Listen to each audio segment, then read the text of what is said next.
नमस्कार, मेरा नाम वंदना अग्रवाल है। मैं भारती ग्रुप ऑफ कॉलेज दुर्ग से हूँ। ये जो मैंने वीडियो बनाया है यह कोर्स रूल का सेकेंड पार्ट है।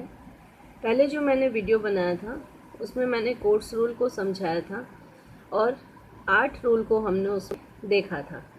हम इस वीडियो में देखते हैं कि 9वां रूल जो है वह हमारा लॉजिकल डेटा इंडिपेंडेंस, उसको हम किस तरीके से एक्सप्लेन करते हैं। हमारे कई और वीडियोस बने हैं जिसमें हमने आर्किटेक्चर ऑफ डेटाबेस को समझाया था, जिसमें हमने physical independence and logical independence दोनों को यहाँ पर डील किया था।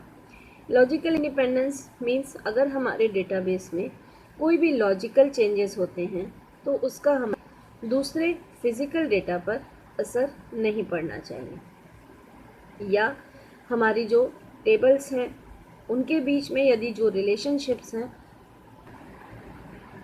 टेबल्स के बीच में जो रिलेशनशिप है या हमारी जो टेबल है वह 2 या 3 टुकड़ों में टूटती है, स्प्लिट हम लेते हैं, हम जॉइन लेते हैं, हम किसी भी टेबल का दूसरे रिलेशनशिप के साथ में कोई एक्सटेंशन लेते हैं, तो हमारा जो लॉजिक है उसका हमारे फिज़िकल डेटाबेस पर असर नहीं पड़ना चाहिए। That means physical data and logical data हमारे डेटाबेस में टोटली डिफरेंट तरीके से यूज़ होने चाहिए। ये दोनों ही डेटा हमारे आपस में इंटरकनेक्टेड होते हैं, लेकिन लॉजिकल डेटा इंडिपेंडेंस का फिज़िकल डेटा इंडिपेंडेंस पे और फिज़िकल डेटा इंडिपेंडेंस का लॉजिकल डेटा इंडिपेंडेंस पे असर नहीं पड़ता है। इस तरीके से 9वें रूल में हम देखेंगे कि हमारा डेटा जो है वो लॉजिकल इंडिपेंडेंट होना चाहिए। देन जो हमारा 10वां रूल है वह आता है इंटीग्रिटी के बेस पर। हमारी इंटीग्रिटी इंडिपेंडेंस जो है वह इस रूल का नाम है। The database should be able to enforces its own integrity rather than using other programs. Key and check constants, triggers, etc. should be stored on data dictionary. This also makes RDBMS independent of front end. That means क्या होता है कि हम जब भी table बनाते हैं तो हम डिफरेंट टाइप के कीज़ को यूज़ करते हैं, हम कंस्टेंट्स को यूज़ करते हैं। यदि हम प्रोग्रामिंग करते हैं तो हमारे ट्रिगर्स, प्रोसीजर, फंक्शन, कर्सर्स, हम कई कंसेप्ट्स को यहाँ पर यूज़ करते हैं। तो हमारा जो RDBMS कंसेप्ट है वह हमारे इन सारे कंसेप्ट्स को यूज़ करते हुए इंडिपेंडेंट तरीके से वर्क करना चाहिए, या हमारे फ्रंट एंड में RDBMS इंडिपेंडेंसी जो है वह इन कंस्टेंट्स या ट्रिगर्स आदि के आधार पर ही डिफाइन की जाती है। इस तरीके से हम देखते हैं कि जो हमारा इंटीग्रिटी कंस्टेंट है उसमें हमारा प्राइमरी की कंस्टेंट्स, जिसको हम इंटीग्रिटी रूल 1 बोलेंगे, या रेफरेंशियल इंटीग्रिटी रूल 2, जिसको हम फॉरेन की के आधार पर समझाते हैं। डिफरेंट कंस्टेंट्स जो होते हैं वो यहाँ पर एक्सप्लेन किए जाते हैं। यदि हम ओरेकल डेटाबेस की बात करते हैं तो हमने इन सारी चीज़ों को अपने डिफरेंट वीडियोस में पूरी तरीके से एक्सप्लेन करके समझा है कि इंटीग्रिटी जो है वो हमारे टेबल को किस तरीके से यूज़ की जाती है, या हमारा टेबल जो है वो डिफरेंट टाइप्स के कीज़ या डिफरेंट कंसेप्ट्स को किस तरीके से यूज़ करता है। देन उसके बाद में यहाँ पर कोड्स के जो रूल्स की हम बात करें तो 11वां रूल हमारा आता है डिस्ट्रीब्यूशन इंडिपेंडेंस।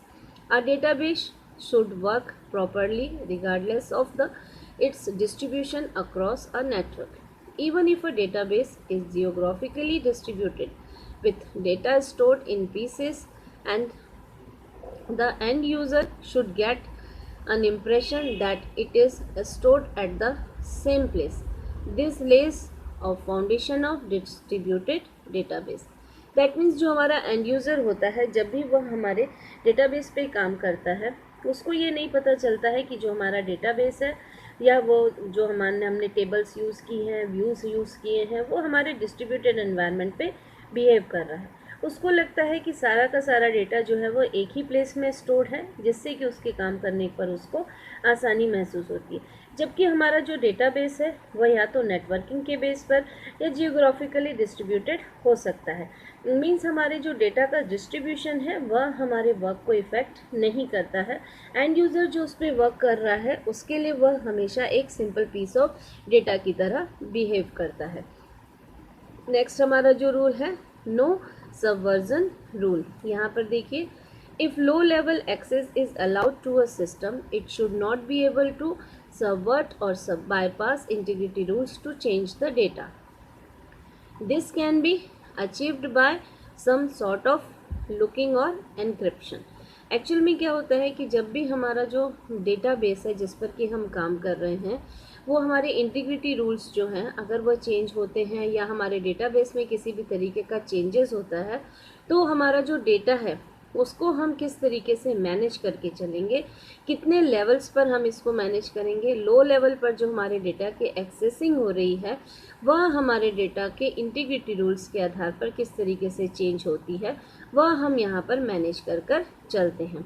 तो हमने देखा कि इस तरीके से जो हमारे 12 रूल्स हैं या जो टोटल 13 रूल्स हैं जिनको हम 12 रूल्स के नाम से जानते हैं वह हमारे जो वैज्ञानिक हैं EF कोड उन्होंने बताया था, जिसके बेस पर हम किसी भी डेटाबेस मैनेजमेंट सिस्टम को यदि हम इन 12 या 13 रूल्स के आधार पर डिस्क्राइब करते हैं तो वो हमारा एक रिलेशनल डेटाबेस कंसेप्ट कहलाता है।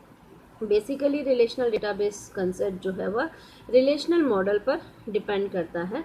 एक्चुअल में EF कोड्स ने जो रूल्स बताए थे वो रिलेशनल मॉडल के आधार पर ही बताए थे। आई होप आपने जो ये दोनों वीडियोस जो देखे हैं उसके बेस पर आप इन रूल्स को ईजीली समझ पाएंगे। Thank you.